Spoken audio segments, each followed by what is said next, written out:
दोस्तों बच चुका है इंडिया बांग्लादेश की सबसे रोमांचक टी20 सीरीज का भूगोल।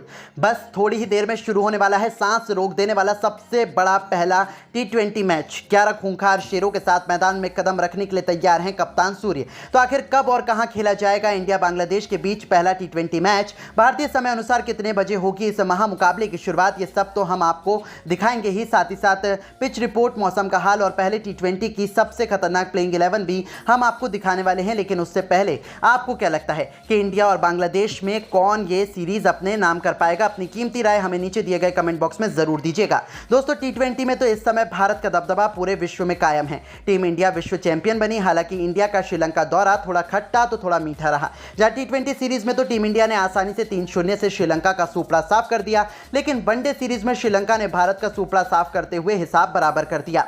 हमें वनडे सीरीज में 2-0 से धूल चटाकर इतिहास लिखा, जिसके कारण पूरा हिंदुस्तान मायूस हो गया। लेकिन अब भारतीय फैंस के लिए खुशियां कुछ दुगना होने जा रही हैं, क्योंकि अब एक नए दौरे का ऐलान हो चुका है, जिसमें फन भी होगा, एक्साइटमेंट भी होगा और मैदान पर ऐसी तगड़ी जंग होगी जो पहले कभी नहीं देखने को मिली है। जी हां दोस्तों, आपको बता दें बहुत जल्दी इंडिया का बांग्लादेश दौरा शुरू होने वाला है, जिसमें इंडिया और बांग्लादेश के बीच रोमांचक टी20 सीरीज का आयोजन किया जाएगा। हालांकि ये सीरीज बांग्लादेश में नहीं बल्कि हिंदुस्तान में खेली जाएगी, क्योंकि बांग्लादेश में कैसे हालात हैं ये तो आपको मालूम ही है। वहां के लोग सुरक्षित नहीं हैं, तो हम अपनी टीम इंडिया को वहां तो बिल्कुल नहीं भेज सकते हैं। इसलिए बहुत जल्द बांग्लादेश की क्रिकेट टीम इंडिया आने वाली है। इसके पूरे स्केड्यूल का ऐलान किया जा चुका है। आपकी जानकारी के लिए बता दें कि भारत और बांग्लादेश के बीच 3 मैचों की टी20 सीरीज खेली जाने वाली है, जिसकी तारीख सामने आ चुकी है। आपको बता दें पहले टी20 मुकाबला 6 सितंबर को मुंबई के वानखेड़े स्टेडियम में खेला जाएगा। इसके बाद यह कारवा पहुंचेगा दिल्ली, जहां 9 सितंबर को इंडिया और बांग्लादेश अरुण जेटली स्टेडियम में दूसरे टी20 मैच में 2-2 हाथ करते हुए नजर आने वाले हैं। तो फिर अंत में सीरीज का फुल और फाइनल तीसरा टी20 मैच कोलकाता के ईडन गार्डन में खेला जाने वाला है। और इस टी20 सीरीज में रोमांच तो अपनी सभी हदों को पार करेगा, जैसा हमेशा होता है।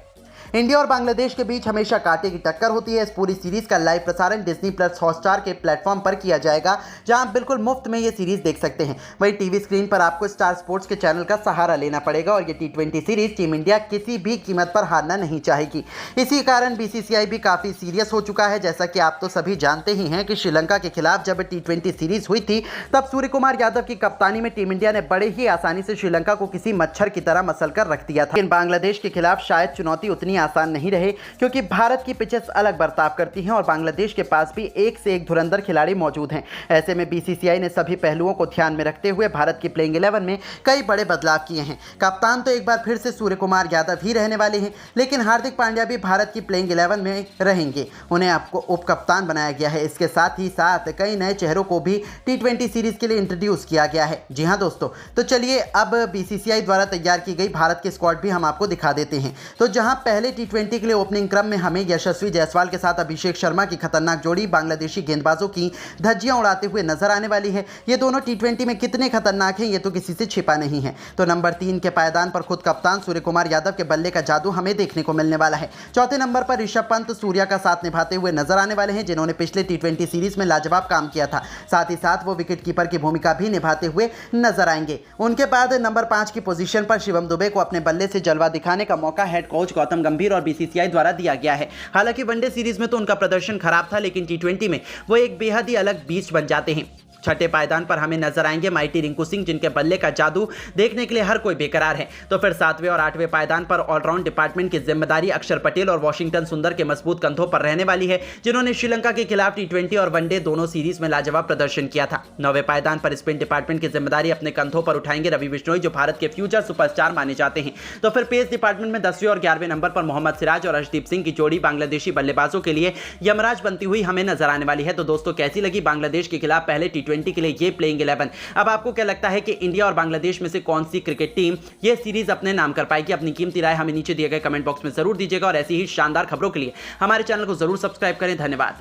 दोस्तों पैरालंपिक में नवदीप सिंह ने जैवलिन थ्रो में गोल्ड मेडल जीतने के बाद एग्रेसिव अंदाज में मां बहन की गालियां बकते हुए जो सेलिब्रेशन किया, वो देखकर तो करोड़ों फैंस क्या बड़े बड़े भारतीय क्रिकेट के दिग्गज भी उनसे खफा नजर आए। और अब नवदीप को इतने प्राउड मोमेंट के बाद भी पाठ पढ़ाते हुए महेंद्र सिंह धोनी से लेकर सचिन तेंदुलकर, यहां तक कि गौतम गंभीर और सौरव गांगुली ने जो कहा, उनके बयान सुनकर तो आपके भी होश उड़ना तो निश्चित है। तो आखिरकार क्यों गाली गलौज पर उतर आए नवदीप? ऐसा क्या कुछ कहा इन सभी दिग्गजों ने नवदीप को बधाई बधाई देने के साथ साथ सबक सिखाते हुए। उन सबके बयान तो हम आपको जरूर दिखाएंगे ही, लेकिन उससे पहले आपको क्या लगता है कि नवदीप ने सही किया या नहीं? अपनी कीमती राय हमें नीचे दिए गए कमेंट बॉक्स में जरूर दीजिएगा।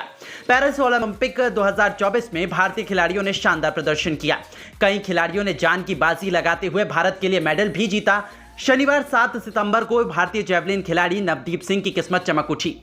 Mains javelin throw F41 category final में नवदीप ने सिल्वर मेडल जीता था, लेकिन अचानक उनका सिल्वर मेडल गोल्ड में तब्दील हो गया। जी हां, आपको बता दें कि जेवलिन थ्रो में नवदीप ने अपने दूसरे थ्रो में 46.39 मीटर भाला फेंक ईरान के खिलाड़ी सादेक बेत स्याह को पीछा छोड़ा था, लेकिन ईरान के सादेक बेत स्याह ने 46.84 मीटर लंबा भाला फेंक उनसे पहला स्थान छीन लिया। अगले ही थ्रो में नवदीप ने फिर वापसी की और 47.32 मीटर के साथ पहले स्थान पर पहुंच गए। मैच के 5वें राउंड में ईरानी खिलाड़ी ने 47.64 मीटर के साथ मैच पर कब्जा कर लिया। इस तरह सादेक बेत स्याह ने गोल्ड मेडल जीत लिया था, लेकिन थोड़ी देर बाद ही पेरिस पैरालंपिक कमेटी ने अपने फैसले बदल दिए और ईरान के सादेक बेत स्याह को अयोग्य करार दिया और कोड ऑफ कंडक्ट का दोषी पाते हुए तुरंत ही डिस्क्वालीफाई कर दिया। इस तरह भारत के नवदीप सिंह का सिल्वर मेडल गोल्ड में तब्दील हो गया। पीटीआई की एक रिपोर्ट के अनुसार ईरानी खिलाड़ी ने जीत के बाद आपत्तिजनक झंडा दिखाया था, जिसके बाद उन्हें तुरंत डिस्क्वालीफाई कर दिया गया। पैरालंपिक ने माना कि सादेक ओलंपिक मंच से कोई राजनीतिक संदेश देना चाहते थे, इसलिए उन्हें बैन कर दिया गया। स्याह के ऐसे बयान का ऐसा करने पर मैच का नतीजा रद्द कर दिया गया और नवदीप सिंह को गोल्ड मेडल दे दिया गया है। लेकिन उसके बाद नवदीप ने जो किया उसे सुनकर तो हर कोई उनसे निराश हो गया। उन्होंने एग्रेसिव अंदाज में सेलिब्रेशन करते हुए उन्होंने अपना आपा खो दिया और फिर गाली बक दी। इसके बाद वो क्लिप सोशल मीडिया पर तेजी से वायरल होने लगी, जिसके बाद तो क्रिकेट के बड़े बड़े दिग्गज भी उनसे निराश नजर आए। सचिन तेंदुलकर से लेकर सौरभ गांगुली, गौतम गंभीर, यहां तक कि महेंद्र सिंह धोनी भी उनसे खफा नजर आए और फिर इन दिग्गजों ने बयान देते हुए अपना गुस्सा निकाला है। तो चलिए अब हम आपको इन सभी खिलाड़ियों के बयानों को सुनवाते हैं, क्या कुछ नवदीप को लेकर इन्होंने कहा है। सचिन तेंदुलकर ने नवदीप को लेकर बयान देते हुए कहा कि हमारे देश के लिए गर्व की बात है गोल्ड मेडल जीतना, लेकिन नवदीप का एग्रेशन अंदाज और उनकी गाली बकना मुझे काफी ज्यादा निराश लगा। हमने नहीं सोचा था कि वो इतना एग्रेसिव हैं और सभी के सामने कुछ ऐसा बोल जाएंगे। हम उम्मीद करते हैं आगे से वो इन सभी बातों का ध्यान रखेंगे, लेकिन नवदीप ने भारत को गोल्ड मेडल जिताकर नाम रोशन कर। सौरभ गांगुली ने भी कहा कि पैरालंपिक में हमारे खिलाड़ियों ने शानदार खेल दिखाया है, देश का नाम रोशन किया, गोल्ड मेडल भी लाया, लेकिन नवदीप ने गोल्ड जीतने के बाद भी हर किसी को निराश किया। उन्होंने अपशब्द कहकर हर किसी का दिल तोड़ दिया। नवदीप को ऐसा बिल्कुल भी नहीं करना चाहिए था। मुझे उम्मीद है कि वो आगे से इन सभी चीजों पर ध्यान देंगे। खेल को खेल भावनाओं की तरह खेलना चाहिए, ना कि सेलिब्रेशन में अपना आपा खोना चाहिए। वहीं भारतीय टीम के हेड कोच गौतम गंभीर ने भी कहा कि नवदीप ने देश का नाम रोशन किया, पैरालंपिक में गोल्ड मेडल लाया। अभी जो उनकी क्लिप वायरल हो रही है उसका बात बतंगड़ बनाया जा रहा है। हर खिलाड़ी का सेलिब्रेशन करने का अंदाज अलग अलग होता है। जिस तरह से उन्होंने भारत के लिए गोल्ड मेडल लाया वो गर्व की बात है। ये तो हर किसी को पता है गोल्ड मेडल जीतना कितना मुश्किल है, लेकिन उन्होंने कर दिखाया। तो आप सभी लोग फालतू चीजों पर ध्यान ना दें। साथ ही साथ महेंद्र सिंह धोनी ने भी कहा कि पैरालंपिक में भारत ने शानदार प्रदर्शन कर दिखाया है, सभी खिलाड़ियों ने जी जान लगा दी, गोल्ड मेडल दिलाया। नवदीप ने भी वही काम किया, बेहतरीन प्रदर्शन दिखाया और देश का नाम रोशन किया। हर खिलाड़ी का सेलिब्रेशन करने का अंदाज अलग होता है, कोई एग्रेसिव होता है तो कोई साधारण सेलिब्रेशन करता है। अभी उनका जो वीडियो वायरल हो रहा है वो बिल्कुल भी गलत है।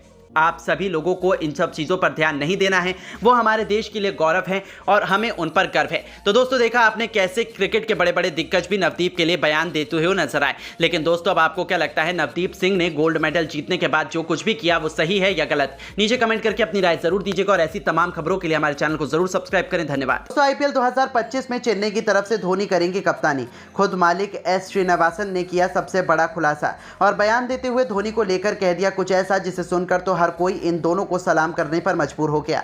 तो आखिर अचानक S श्रीनिवासन ने क्यों ऋतुराज गायकवाड़ को कप्तानी से हटाया? क्या ऋतुराज गायकवाड़ अब चेन्नई की तरफ से कभी नहीं खेलेंगे? किस मजबूरी में दिया उन्होंने धोनी को दोबारा कप्तान बनने का ऑफर?